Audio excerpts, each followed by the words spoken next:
우리가 교회를 다니면서 우리가 가장 중요한 것이 무엇인가 라는 부분들을 좀 생각해 보게 됩니다. 특별히 우리는 예수를 믿는 그리스도인들입니다. 그리스도인이라고 하는 것은 결국은 그리스도가 중심이라는 것이죠. 그러면 왜 예수가 중심인가? 왜 예수가 중요한가? 예수는 누구인가? 라는 그 질문에 대한 답을 우리가 확실히 알아야 될 것 같습니다. 특별히 오늘 요한복음 5장 19절에서 29절에는 예수님이 누구신지, 또 예수님의 그 힘에, 또한 그 모든 것의 근원이 무엇인지에 대해서 이야기를 해주고 있습니다. 특별히 예수님께서 하나님의 놀라운 능력을 가지고 계시는데, 그것이 왜 그러느냐? 바로 아버지께서 그 아들인 예수님에게 그 모든 것을 행하고 가르치셨기 때문에 그렇다는 것입니다. 우리가 예전에 이렇게 종갓집이라고 그러잖아요. 종갓집을 가보면 어른들이 그 장손에게, 자녀들에게 이런 이야기를 많이 해줘요. 우리 할아버지는 어쨌었고 무엇은 어떻고, 이렇게 집안에 관련된 모든 것들을 이렇게 잘 설명해 주는 모습을 좀 보게 되거든요. 근데 신기한 게 세월이 지나면 그것을 들었던 아들도 또 그의 아들에게, 또 그 아들도 또 그 아들에게 계속 그 이야기들을 전하면서, 우리가 실제적으로는 그 조상들을 보지는 못했지만 그럼에도 불구하고 우리의 가족의 일들로, 우리의 모습으로 우리는 이해하게 되지요. 하나님을 본 사람은 없는 것 같아요. 그러나 예수님이 이 땅에 오신 이유는 바로 우리가 볼 수 없고 만날 수 없는 하나님이시지만, 하나님께서는 예수 그리스도를 통해서 이 땅에 오신, 인간의 몸으로 오신 하나님의 아들 예수를 통해서 하나님이 누구신가를 우리에게 보여주신 거예요. 그러니까 우리가 하나님이 있느냐 없느냐는 결국은 누구를 통해서 알 수 있게 되었는가? 엄밀히 얘기하자면 예수님을 통해서 우리는 확실하게, 분명하게 하나님이 계시는구나 라는 것을 우리가 알 수 있었던 것이지요. 더 나아가서 예수님이 이 땅에 오셔서 그의 말씀, 그의 능력이라고 하는 것은, 다시 이야기하자면 바로 하나님께서 가지신 것, 하나님의 말씀, 하나님의 능력이었다라는 거예요. 그래서 예수님은 하나님께서 하시지 않는 것은 결코 하나도 얘기하지 않으신다. 하나님께 보지 않은 것은 결코 말하지 않으신다고 얘기했어요. 결국 예수님께서 보여주시고 말하는 모든 것은 무엇이냐? 바로 하나님께서 예수님에게 말씀하셨고 주셨던 그러한 모든 것이라는 것이죠. 그러니까 우리가 예수님을 통해서 보게 되는 모든 것들은 결국은 하나님의 속성, 하나님의 능력이라는 거예요. 그러므로 인해서 우리는 어떻게 되느냐? 예수를 통해서 하나님을 인정하게 되는 것이고 하나님을 경험하게 되는 것이죠. 그런데 하나님께서는 그 예수님을 이 땅에 보내셨던 이유는 바로 우리가 그 하나님을 인간 대신 예수 그리스도를 통해서 바라보고 믿고 살아가게 하시려고 하셨다는 것이죠.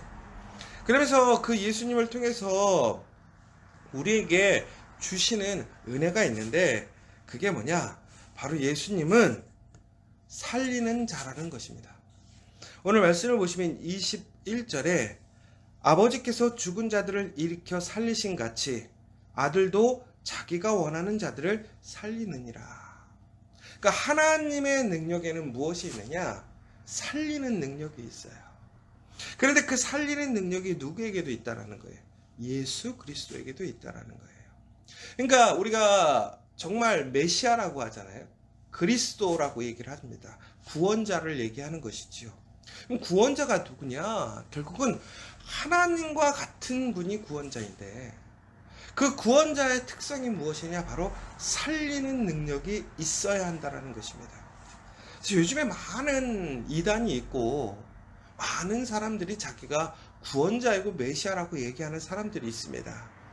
그러면 정말 하나님의 아들, 하나님께서 보내신 구원자는 누구냐? 바로 하나님처럼 살릴 수 있는 자가 구원자라는 거예요. 그러니까 살리지 못하면 그것은 거짓된 자라는 거예요. 그러니까 우리가 하나님 안에서 예수를 믿는 것은 예수에게 살리는 능력이 있기 때문에 우리는 예수를 믿는 거예요. 놀라운 사실은 뭐냐면 하나님께서 누구를 살리셨죠? 예수님을 살리셨어요. 죽음 가운데서 3일 만에 부활케 하시고 하나님의 거룩한 보좌에 앉게 하셨다라는 것이지요. 결국은 하나님에게는 무엇이 있느냐? 살리는 능력이 있어요. 근데 놀라운 것은 바로 예수님께서 어떻게 하셨다라는 거예요. 살아나신 이후에 누구를 살리셨습니까? 우리를 살리셨다라는 거예요. 누구든지 예수를 믿는 자들은 구원을 얻게 되어 있다라는 거예요. 그런데 이것이 우리가 영적인 구원뿐만이 아니라 육적인 구원. 바로 예수님의 그 시대에 죽은 사람이 살아났습니다. 죽은 나사로가 살아났습니다. 결국은 무슨 얘기예요? 예수님은 하나님의 아들이다라는 거예요. 예수님은 하나님이시다라는 것이지요. 또 한 가지는 바로 하나님에게는 사람을 심판할 능력이 있으십니다. 그래서 하나님은 오늘 본문의 말씀에 나오고 있는 것처럼 마지막에 선한 일을 행하는 자는 생명의 부활로 악한 일을 행한 자는 심판의 부활로 나오리라. 하나님께서는 하나님의 피조물을 사랑하시지요. 그러나 하나님은 공의롭고 정의로우신 분이에요. 그러므로 하나님은 하나님의 말씀 안에 선하고 공의롭게 정의롭게 그 말씀으로 살아가는 자들에게는 하나님의 나라, 하나님의 복을 허락하십니다. 영원한 생명을 주시지요. 그러나 그렇지 않은 자들에게는 심판의 그것이 주어지게 되는 것이지요. 그런데 바로 그때에 하나님께서는 그 심판하는 자들의 그 능력, 구원을 이끄시는 그 능력을 바로 누구에게 주셨느냐? 예수에게 주셨다라는 거예요. 고로 우리가 예수를 믿고 예수의 말씀에 순종하고 예수의 말씀대로 따라 나아가면 우리는 예수 안에서, 예수 앞에서 하나님 앞에 심판받는가 동일하게 심판을 받는다라는 거예요. 그래서 전국에는 마지막 날에 예수님이 이 땅에 오셔서 우리를 뭐 하신다라는 거예요? 부르신다라는 거예요. 다 깨운다라는 거예요. 그래서 오늘 말씀을 보시면 뭐라고 되어 있냐면 죽은 자들도 예수의 음성을 듣고 다시 살아나는 그 날이 온다라는 거예요. 결국은 여러분 우리가 죽는다고 해서 그것이 끝나는 게 아니라는 거죠. 죽는 것은 우리가 마지막 심판을 기다리는 그 기다림이라는 거예요. 전국에는 예수님께서 이 땅에 다시 오셔서 죽은 사람이나 산 사람이나 모두가 다 하나님 앞에 쓰게 된다는 거예요. 바로 그때 예수님은 우리의 삶의 모습을 통해서 그 심판을 통해서 우리를 영원한 생명으로 이끄실 것인지 아니면 심판으로 이끄실 것인지를 판단하시겠다라는 거예요. 고로 우리가 어떻게 되느냐? 그 예수의 말씀대로 살아가는 사람들이 되어야 된다는 거예요. 바로 그럴 때 우리에게 복이 주어진다는 것이지요. 전국에는 어떤 사람들이 사는 것이냐? 바로 하나님의 음성을 듣는 자, 하나님의 말씀에 순종하는 자가 살아나고 하나님의 나라로 가는 복을 얻는다라는 거예요. 여러분, 우리가 정말 세상을 살아가면서 하나님 말씀대로 살아가는 것은 쉽지가 않습니다. 그러나 우리가 철저히 하나님의 말씀에 순종하고 따라가야 되는 거예요. 그것이 바로 하나님께서 우리에게 주신 복이고 그것이 우리의 사명이라는 것이지요. 전국에는 우리가 그렇게 하나님의 말씀, 결국엔 예수 그리스도의 말씀에 순종하게 나아갈 때에 우리는 생명의 부활로 하나님의 영광에 참여할 수 있다라는 거예요. 그러면 이제 우리 마지막으로 우리가 예수님의 말씀, 그 하나님의 그 은혜로 나아가는 그것이 무엇인가? 결국은 뭐냐? 선을 행하는 자, 선한 일을 행하는 것이 결국에는 생명의 부활로 가는 거라는 거예요. 그럼 다시 얘기하자면 예수님의 말씀이란 무엇이냐? 선을 행하라는 거예요. 선을 행하라는 거. 그럼 선을 행하는 게 뭘까요? 선을 행한다는 게 윤리적으로 선을 행하는 것일 수도 있고 그렇죠. 근데 우리가 말씀 안에서 보면 선이라는 것은 우리가 생각하는 우리의 인간의 도덕과 윤리의 기준에 구속되지는 않는 것 같아요. 그것을 더 넘어가는 거죠. 결국엔 무엇이냐? 사랑의 그 법인 것 같아요. 선을 행한다라는 것은 결국은 하나님을 사랑하고 내 이웃을 사랑하는 거예요. 결국은 우리가 선을 행해서 하나님의 말씀에, 예수 그리스도의 말씀에 순종한다라는 것은 오늘의 내 삶 속에서 사랑하는 거예요. 여러분, 진정 사랑하는 게 과연 뭘까요? 우리가 세상을 살아가면서 세상 사람들은 많은 재산을 갖기를 원해요. 부유해지기를 원해요. 근데 어떤 이렇게 요즘에 흔히 얘기해서 강의하시는 분이 이런 얘기를 했어요. 진정한 부자가 누구냐? 진정한 자산을 갖고 있는 사람이 누구냐? 결국은 나 혼자만의 자산, 나 혼자만의 부를 갖고 있는 사람은 그것은 많은 것을 갖지 않은 거라고 해요. 그럼 어떤 것이 진짜 부자냐? 내가 가진 것을 통해서 다른 사람과 나눌 수 있고, 다른 사람의 것을 내가 함께 나눌 수 있는 것이 진짜 부자라는 거예요. 왜? 그럴 때 서로가 함께 성장하고 함께 행복해질 수 있다는 거예요. 그런데 이게 참 아이러니한 게 경제적인 자본주의를 얘기하는데 그런 얘기를 하는 거예요. 우리가 자본주의 그러면 그런 생각이 있잖아요. 나만 갖는 거, 내가 더 갖는 거, 이것이 자본주의고 자본주의 세상에서 성공하는 것 같잖아요. 근데 아이러니하게 자본주의에서 성공하려면 결국은 뭐냐면 나 혼자만의 것이 아니라 함께 나누는 것, 함께 공유할 수 있는 것, 함께 할 수 있는 것이 진정한 부고 그것이 진정한 성공이라고 얘기를 하고 있다는 거예요.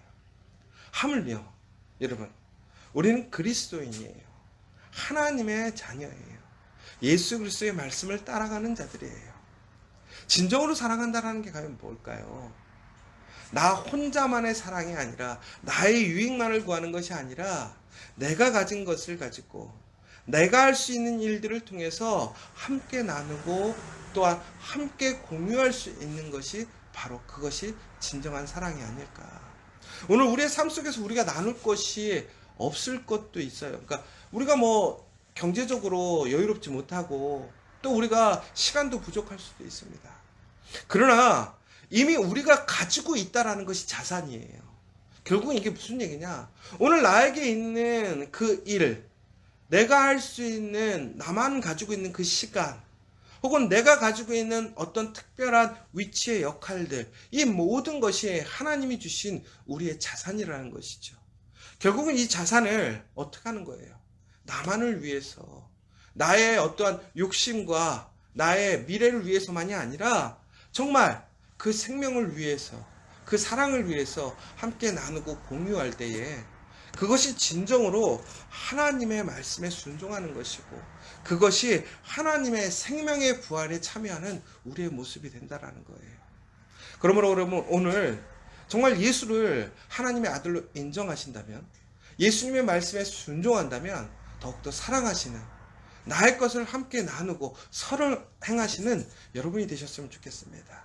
그래서 진정으로 그 선을 행할 때에 하나님께서 더 큰 복으로, 힘으로 우리를 도우시고 인도하시는 그 은혜의 복을 누리는 저와 여러분 되기를 원하며, 특별히 오늘 하루 정말 하나님 앞에서 그 말씀을 온전히 지켜가는 그 믿음의 사람 되시기를 간절히 소망합니다.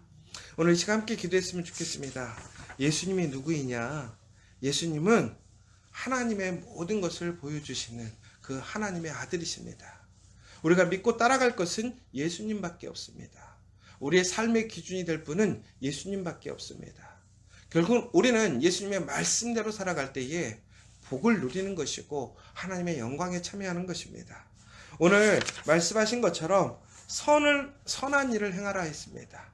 그 선한 일이 무엇인지, 그 선한 일을 위해 우리가 힘써야 될 것은 무엇인지, 내가 나눠야 될 것은 무엇인지, 예수님을 통해서 배웠던 그것을 내가 행해야 될 것은 무엇인지를 다시 한번 깊이 있게 생각하고 오늘 우리의 삶의 자리에서 그것을 실천하는 복된 여러분 되시기를 간절히 소망합니다.